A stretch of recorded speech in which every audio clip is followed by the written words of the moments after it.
Ako po si Paulo Daet, ang sublay operator ng LCC Legazpi. Nag-run po yung machine na may total of 54 meters.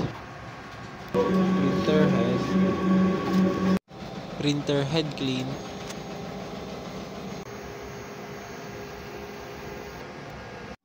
Punas ng capping at wiper. Printer head clean.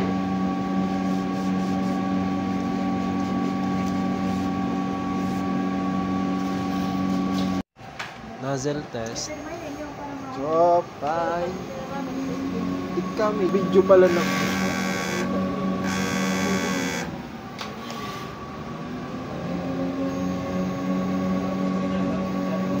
Ink system ay tama lang.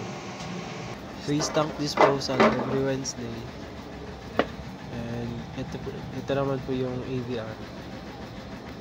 Ito naman po yung inks namin. Sa left side po yung used and sa right side po yung unused. Tapos dito po sa kabila is yung supply paper po.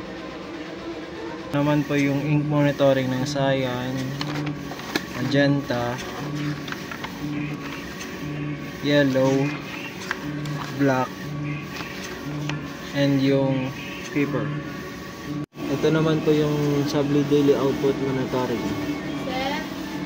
And ito po yung Sublay daily checklist.